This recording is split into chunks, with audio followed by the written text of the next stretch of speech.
மழை பெஞ்சுக்கிட்டே இருந்தது. ஆனா கூட வாக்கிங்கே விடல. குளிச்சுட்டு வந்து கோயிலுக்கு போயிட்டு வந்து வீட்ல வந்து வெறும் சிம்பிளா ஒரு ரசம், எலுமிச்சம்பழம், இஞ்சி, மிளகு, பூண்டு போட்டு ஒரு எலுமிச்சம்பழம் ரசம், அதுபோல கருணக்கிழங்கு தொக்கு, புளி தொக்கு கணக்குல பண்ணிட்டு, வெண்டைக்காய் பொரியல், மோர் வச்சு இன்னைக்கு காலையில சாப்பாட சிம்பிளா முடிச்சாச்சு.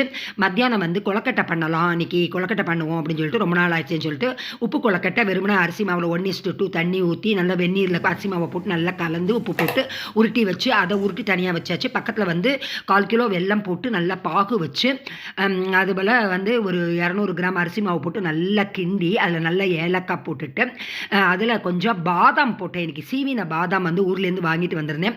அது ஸ்லைஸ்டு பாதாம். அது வந்து அதை போட்டு இனோவேட்டிவாக ஒரு புதுசாக ஒரு டிஷ் பண்ணி பார்ப்போமேன்னு சொல்லிட்டு அந்த கொழக்கட்டை மாவுலேயே நிறைய போட்டு நல்லா இது பண்ணி கலக்கி விட்டுட்டு, அதை நல்லா பிடி கொழக்கட்டை பிள்ளையாசத்துக்கு பிடிப்போம்ல, அதுபோல் நல்லா வந்து ஏலக்காய் பொடியும் நிறைய போட்டு நல்லா பிடிச்சி தேங்காய் துருவலும் போட்டிருந்தேன். பிடிச்சி வச்சுட்டேன்.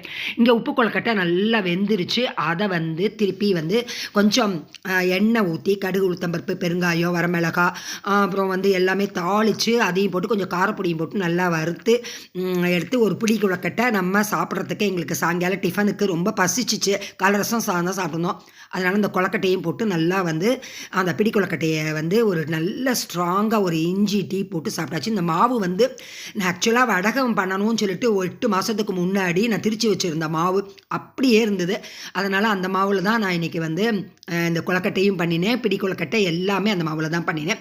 இந்த பாருங்கள், சக்கரை கொழக்கட்டை நல்லா வெந்துக்கிட்டு இருக்குது. இதில் தான் இன்றைக்கி நான் கொஞ்சம் இமேஜினேட்டிவாக இன்னோவேட்டிவாக பண்ணுவோமேன்னு சொல்லிட்டு பண்ணேன். இந்த பிடி உப்பு கொழக்கட்டை நல்லா ரெடி ஆகிடுச்சு பாருங்கள். இந்த உப்பு கொழக்கட்டையும் டீயையும் வச்சு முதல்ல குடித்து எங்கள் ஆசாமி பசியை நல்லா தீத்தாச்சு. ஏன்னா நல்லா வந்து ரொம்ப டயர்டாக இருந்தது, என்னன்னு தெரில. இந்த கொழக்கட்டை பண்ணுறதுனாலே கொஞ்சம் வேலை வந்து சக்குன்னு இருக்கும். ஒரு டீயை போட்டு கொழக்கட்டையை போட்டு நல்லா நிம்மதியாக குடிச்சிட்டு அப்புறம் போய் திருப்பி வந்து சாமிக்கு வந்து குளிச்சுட்டு திருப்பி வந்து சட்டியில் வந்து கொஞ்சம் நெய் ஊற்றி அதில் வந்து அந்த வேக வச்ச பாதாம் கொழக்கட்டையை போட்டு நல்லா இன்னும் கொஞ்சம் மேலால் திருப்பி நல்லா நெய் ஊற்றி அது மேலே தேங்காய் துருவல் கொஞ்சம் ஏலக்காய் பொடி போட்டதுனால ஆக்சுவலாக அந்த கொழக்கட்டைக்கு வெண்ணெய் வச்சு சாப்பிட்டா தான் ரொம்ப நல்லாயிருக்கும். ஆனால் வீட்டில் வெண்ணெய் இல்லை. அதனால் இன்றைக்கி வந்து நெய்யை வச்சு நெய் கொழக்கட்டை. இது மேலே வந்து இந்த உடஞ்ச பாதாம் பிஸ்தா தூள் இருந்தது. அந்த தூளையும் நல்லா போட்டு நல்லா பிரட்டி எடுத்தால் நல்லா அதில் வந்து நல்லா ஒட்டிக்கிடுது அந்த நெய்யே. அது எல்லாம் விட்டு அந்த அரோமா அவ்வளோ நல்லா இருந்தது. இன்றைக்கி பரணி கார்த்திகை தீபம். எங்களுக்கு வந்து 2 நாள் கழிச்சு தான் கார்த்திகை. நாங்கள் வந்து பெருமாள் கோவிலில் கும்பிட்றப்பல தான் கும்பிடுவோம். ஆனால் கூட இன்றைக்கி நான் விளக்கேற்றி பரணி தீபம் பண்ணி இந்த கொழக்கட்டை வச்சு நைவேத்தியம் பண்ணி சாயங்காலம் வீட்டு வாசலில் கொண்டு நல்லா நிம்மதியாக கொண்டு விளக்க ஏற்றியாச்சு. இன்றைக்கி கொழக்கட்டை 2மே வந்து சூப்பராக அமைஞ்சுது. நைட்டு ஒன்றுமே பண்ணலை. ஏன்னா அந்த உப்பு கொழக்கட்டை, அந்த இனிப்பு கொழக்கட்டை எல்லாமே வந்து எங்களுக்கு வந்து டிஃபன் போல் டின்னர் போலவும் எடுத்து இங்கே பரணி கார்த்திகை சூப்பராக முடிஞ்சுது.